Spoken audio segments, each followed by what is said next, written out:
Hello everyone, welcome to ABS math. আজ আমরা 11 থেকে 99 পর্যন্ত যে কোনো সংখ্যার বর্গ কিভাবে নির্ণয় করা যায় সেই সহজ পদ্ধতি নিয়ে আলোচনা করব।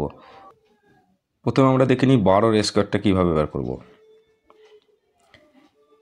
12 শেষে দুইটার স্কোয়ার করব। দুইটার স্কোয়ার করলে কত হবে? 4। তারপর 1 আর 2 গুণ করব, পাওয়ার 2 আছে তার সঙ্গে গুণ করব, অর্থাৎ 1 × 2 × 2 4 হবে। তারপর 1-এর স্কোয়ার করব, 1-এর স্কোয়ার 1 হবে 144। তাহলে আমরা কি করছি? প্রথমে এই 2-এর স্কোয়ার করছি, তারপর 1, 2 আর পাওয়ার 2 আছে সেই তিনটেকে গুণ করছি, আর এদিকে করছি 1-এর স্কোয়ার। 1-এর স্কোয়ার 1, আর 1, 2 আর 2 গুণ করলে কত হচ্ছে? 4, আর 2 স্কোয়ার 4। উত্তর কত হচ্ছে? 144। এরপর 24-এর বর্গ করতে গেলে প্রথমে 4-এর স্কোয়ার করব। 4-এর স্কোয়ার করলে 16, 6 90, হাতে থাকবে 1।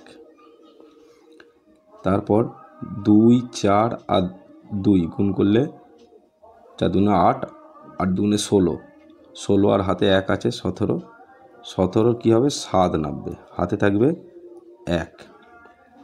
এবার 2-এর স্কোয়ার 4, সেই 4-এর সঙ্গে এই একটা যোগ হবে 5, তাহলে কত হচ্ছে? 576। এরপর আমরা 37-এর বর্গ বার করব। প্রথমে 7-এর স্কোয়ার করব। 7-এর স্কোয়ার কত?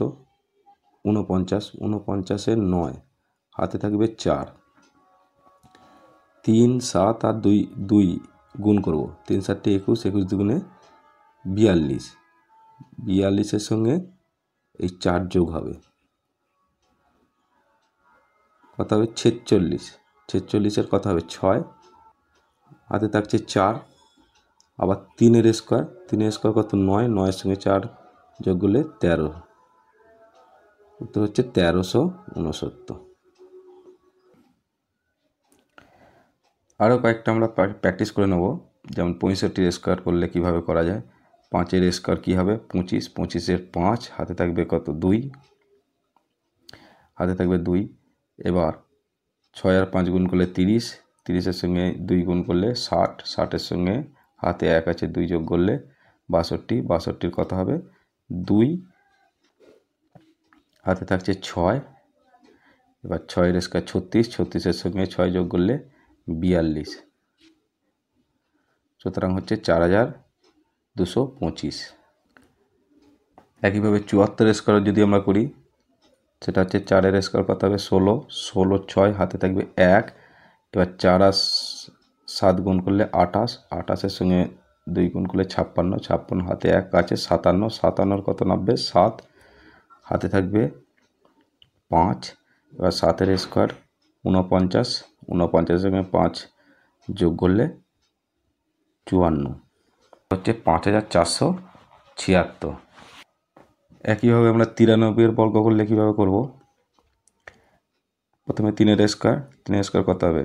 9, 9 3 আর 2 গুণ করলে 3 9 27, 27 দুগুণে 54, 54 হাতে কিছু নেই, 54 4 হবে, হাতে থাকবে 5।